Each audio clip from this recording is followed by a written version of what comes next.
고난 주간을 앞두고 시작했던 이 구약 성경 이사야서의 예수님에 대한 이 예언 묵상을 그만할까 하다가 이 수요 예배 시간에 계속해서 한번 이어가 보려고 합니다. 그래서 오늘은 지난 시간에 이어서 실제로 메시아께서 오셔서 우리의 이 구원을 이루시는 것이 어떻게 사람들에게 오해를 받게 되는지를 함께 오늘 본문 4절 말씀을 통해서 한번 여러분들과 생각을 해보고자 합니다.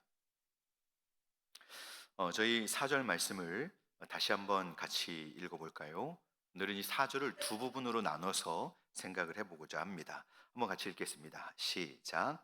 그는 실로 우리의 질고를 지고 우리의 슬픔을 당하였거늘 우리는 생각하기를 그는 징벌을 받아 하나님께 맞으며 고난을 당한다 하였노라. 아멘.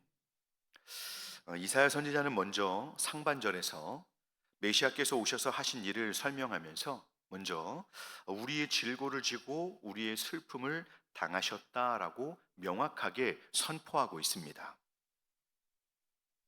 그는 실로 이런 것을 당하였거늘 무엇을 당하셨습니까?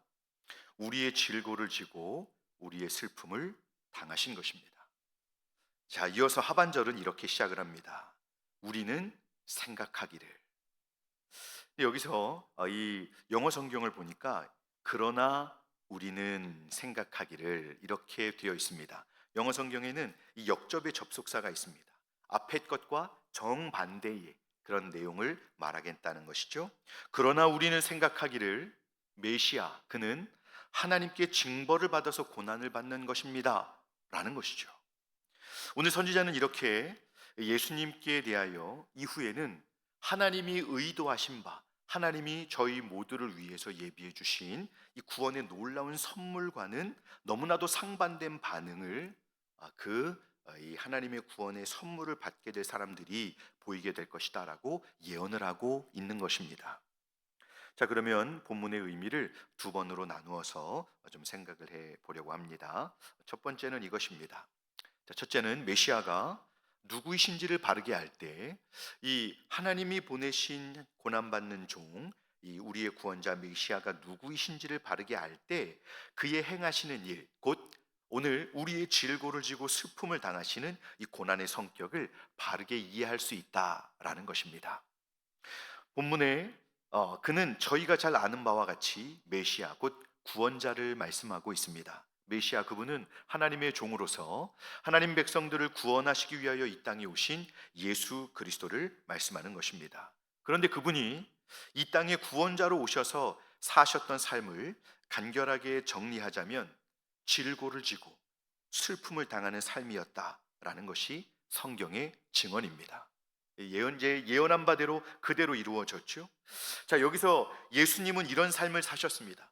우리의 질고를 지고 우리의 슬픔을 당하는 삶, 그것이 예수님의 삶이었습니다. 여기 질고는 무엇입니까?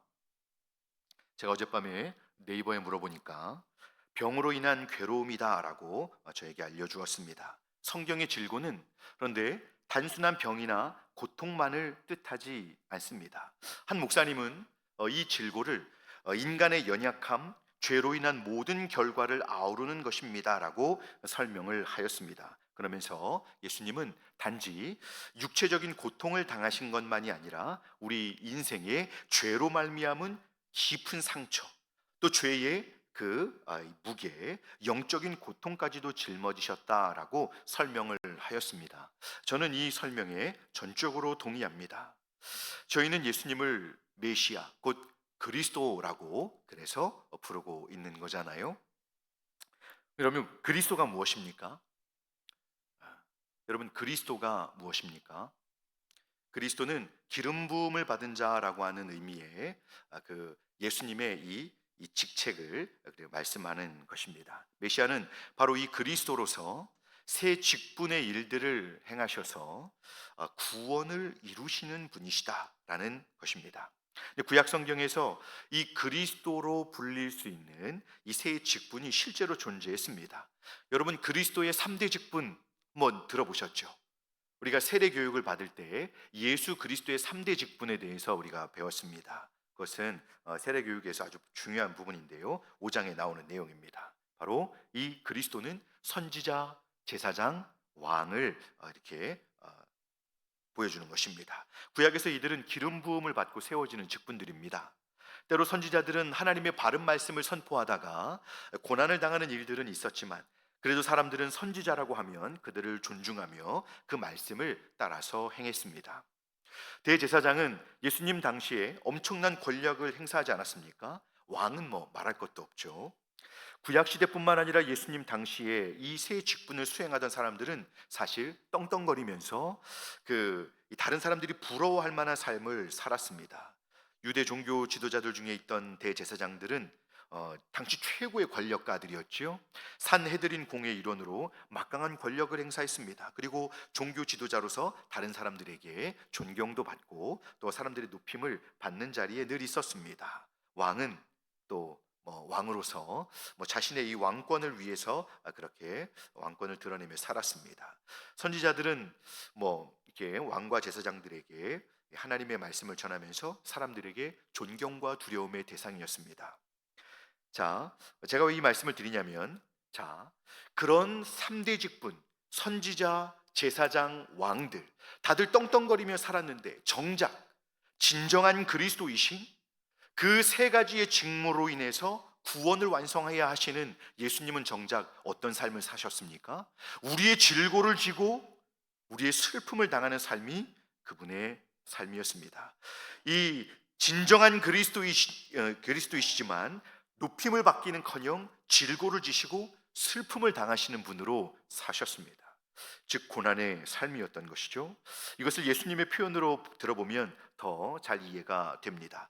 우리 누가복음 9장 57절과 58절 우리 두 절 말씀을 같이 한번 읽어보겠습니다. 한번 같이 읽어볼까요? 시작. 길 가실 때에 어떤 사람이 여짜오되 어디로 가시든지 나는 따르리이다. 예수께서 이르시되 여우도 굴이 있고 공중의 새도 집이 있으되 인자는 머리둘 곳이 없도다 하시고.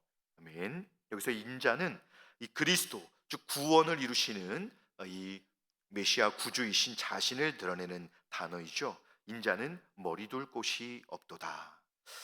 주님은 마국간에서 나셨고 메시아로서 공생애를 시작하시면서 이 정말 집도 없고 또 많은 사람들에게 하나님의 능력과 놀라운 말씀을 주셨을 때 잠시 주목받긴 하셨지만 계속해서 견제와 비방을 받으시다가 결국 십자가로 나아가셨습니다. 왕과 대제사장들의 그 권력과 영광을 누리는 삶과 얼마나 반대되는 삶을 사셨습니까? 우리 주님의 삶은 정말 고난의 삶이었습니다. 그러한 고난받는 삶이 이사야 선지자를 통해서 예수님의 실제적인 그 삶이 이루어지기 700년 전에 미리 생생하게 예언되고 있는 것입니다. 자, 여기서 중요한 것은 이것입니다. 이 고난, 즉 질고와 슬픔을 당하는 참으로 그 괴로운 삶이 주님 자신 때문이 아니라는 것이죠. 주님은 저희의 질고를 지시고 저희 슬픔을 당하셨음을 믿으시기 바랍니다. 예수님은 하나님의 아들이시며 하나님 자신이시기에 누구보다 더 높임과 영광을 받으셔야 하는데 육신을 입고 사람이 되어 오셔서 친히 질고와 슬픔을 지시고 사셨던 것입니다. 머리둘 곳조차 없으셨습니다. 왜 그렇습니까?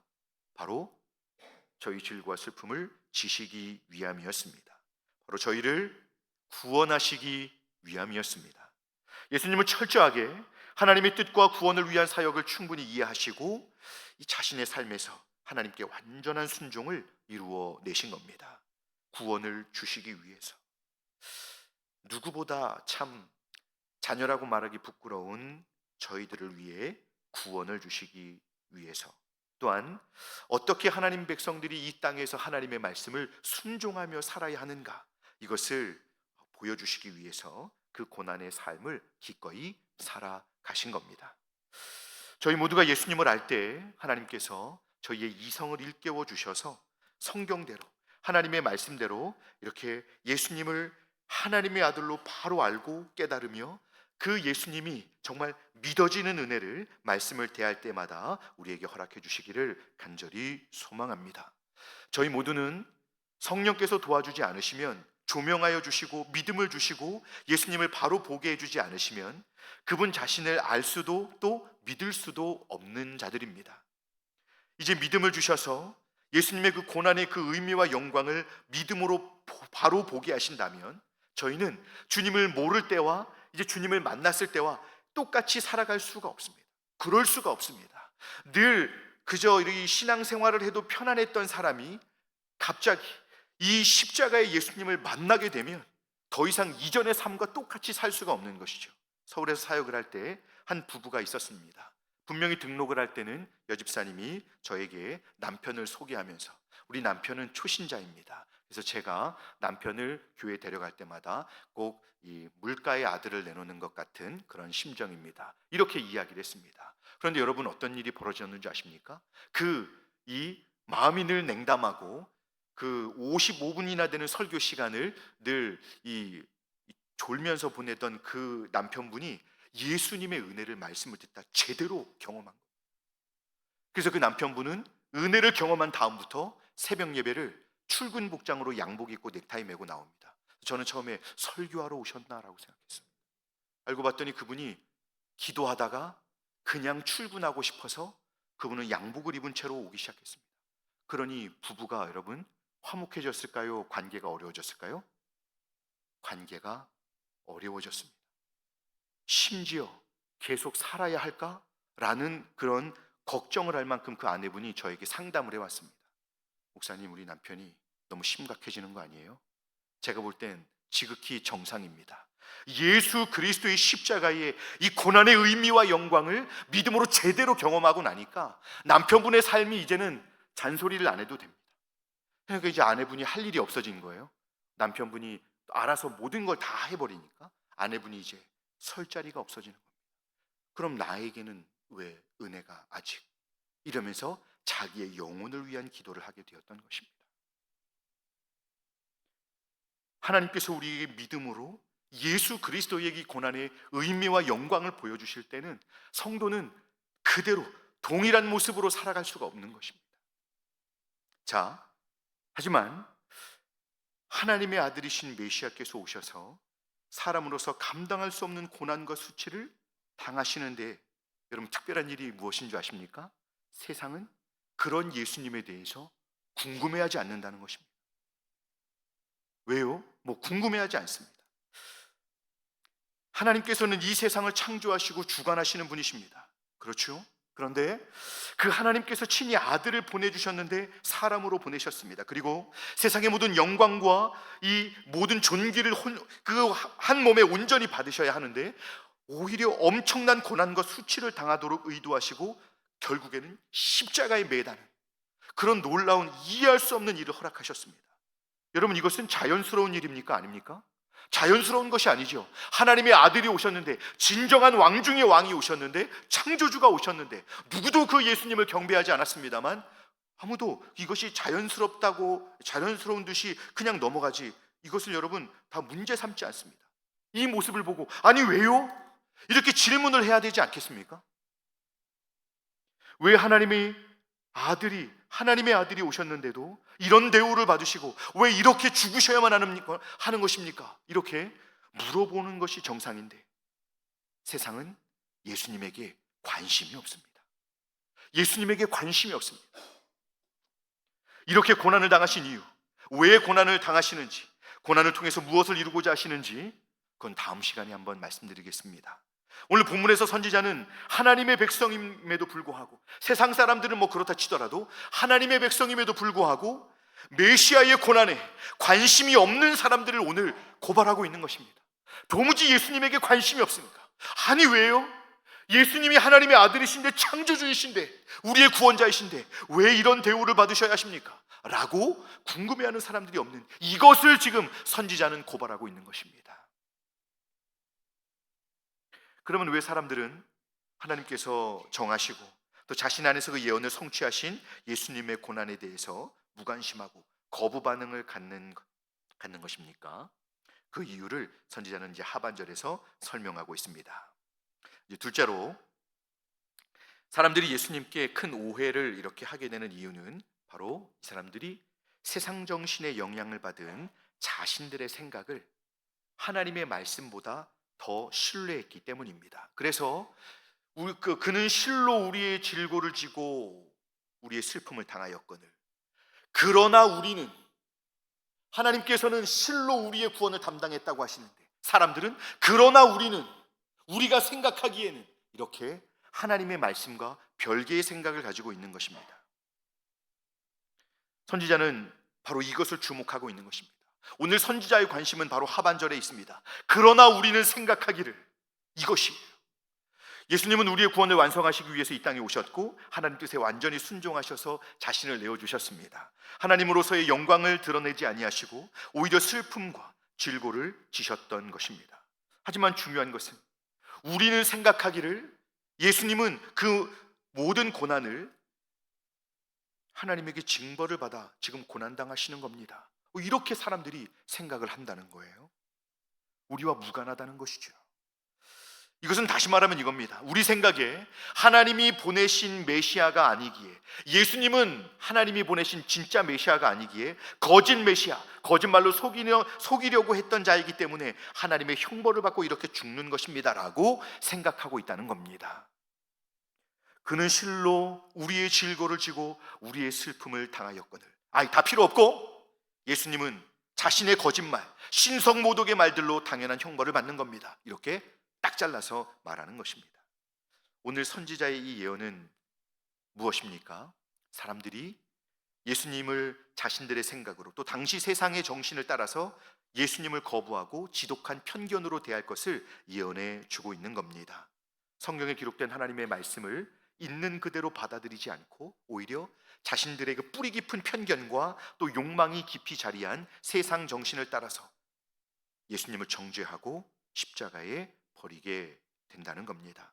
예수님께서 오셔서 공생애를 사실 때 사람들은 메시아를 대망하는 중에 있었는데 그들은 모두 정치적인 메시아가 오셔서 현실적인 구원을, 회복을 우리에게 허락하실 것을 기대했습니다. 그러니 예수님의 이 우리의 질고와 슬픔을 지고 가는 주님, 이 모습은 스스로 하나님의 능력의 메시아가 아님을 증명하는 것에 지나지 않았다는 겁니다.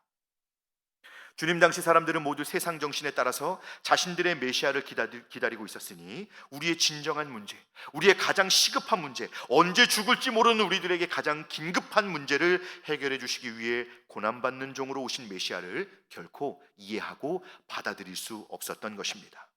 그러니 예수님의 고난에 담겨진 놀라운 생명의 비밀과 복을 상실하고 결국 예수님을 십자가로 내모는 일을 저지르게 된 것입니다.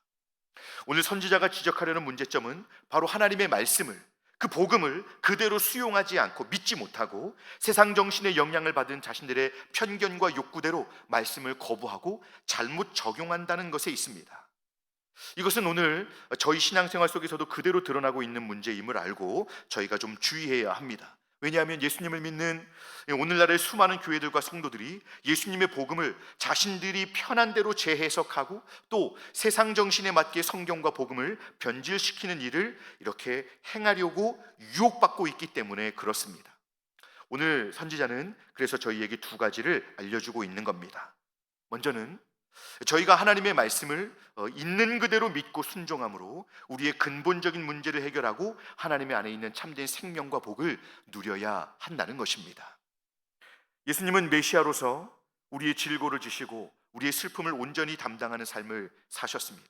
하나님의 아들이신 분이 이 땅에서 참으로 고난과 수치의 삶을 살았습니다. 십자가에서 피를 다 쏟으시기까지 왜 그런 삶을 사셨습니까? 너무나도 연약하고 보잘것없지만 이런 저희를 사랑하시고 구원하시기 위함이 아닙니까? 장례식에 조문을 하러 오는 분들을 보면 하나님을 믿지 않음에도 그 아주 정성스럽게 조문을 하고 가는 모습을 보게 됩니다. 향을 피우고 절을 2번 하고 상주들에게 인사를 하는데 너무 정중하고 그들의 이 죽은 자에 대한 예를 갖춰야 한다는 그의 정신이 아주 그의 절하는 모습에 깊이 배어 있습니다. 그러나 그런 조문은 인간적인 마음을 달래는 것일 뿐 장례 중에 진정한 위로가 되지 못합니다. 장례 중에 진정한 위로는 우리 구주 예수님의 이 질고를 지시고 슬픔을 지시고 죽으시고 부활하신 그 복음, 그 십자가의 복음만이 이 장래 중에 진정한 위로가 됨을 믿으시기 바랍니다. 삶과 죽음에 대한 이 고민을 가지고 사는 성도들에게 진정한 위로는 온전히 십자가의 복음뿐입니다. 하나님의 아들의 이 고난에 대해 저희는 깊이 이 고난의 의미를 알아야만 하는 것이죠. 저희는 그 놀라운 구원을 준비하신 하나님과 실제로 이 땅에 사람으로 오셔서 구원을 이루시되 머리 둘 곳조차 없으신 삶을 사시면서 우리의 질고와 슬픔을 당하신 예수님을 성경대로 믿으며 우리를 위해 허락하신 그 참된 구원을 온전히 믿고 의지하는 삶을 살 수 있어야 합니다. 그래서 누구도 해결할 수 없는 죄와 사망의 문제를 영원히 해결해 주셨음을 믿을 때 그 안에서 성도는 참된 위로와 생명을 누리게 되는 것입니다. 이 복음이 성도에게 선명할 때, 그 교회 공동체의 이 복음이 선명할 때 성도들은 흔들리지 않는 믿음의 삶을 살아갈 수 있는 것입니다. 비록 슬픔을 당하는 일이 있고 또 질병으로 고통당하는 일이 있을 수 있어도 예수님께서 저희를 그 질고와 사망에서 이미 구원하셨기 때문에 고난 중에서도 하나님의 위로를 경험하고 또 소망 가운데 회복과 또 영적인 성장을 경험하게 되는 것입니다. 바라기는 저희 모두가 흔들림이 없이 이 예수 그리스도의 복음, 하나님의 말씀을 그대로 믿어서 사랑하기까지 순종하는, 정말 이렇게 하나님의 말씀을 진실하게 따르는 주님의 자녀들이, 주님의 제자들이 다 되실 수 있기를 주님의 이름으로 축복합니다. 그리고 이어서 둘째는 세상 정신의 영향을 받아서 자신의 깊은 편견과 고집으로 이 말씀을 거부하고 하나님의 말씀을 판단하려는 뿌리 깊은 교만을 경계해야 한다는 것입니다. 하나님, 제가 생각할 때는요, 이럴 때는 좀 이렇게 돼야 되는 거 아닌가요? 우리 목사님이 이렇게 하시는데 이럴 땐 좀 이래야 되는 거 아닙니까? 하나님, 제 생각에는요, 제가 여태까지 경험해 온 것을 생각해 보면요, 지금 세상이 이렇게 변해가고 있는데 교회는 아직도 예배, 아직도 기도, 십자가, 전도, 보혈, 헌금 이런 얘기를 하고 있으니 답답하지 않습니까? 교회는 거듭나야 구원받고 천국 가고 세례받고, 이 교회는 이제 좀 눈을 떠야 합니다. 요즘 세상이 얼마나 변하고 있는지 교회와 성도들은 눈을 좀 떠야 합니다.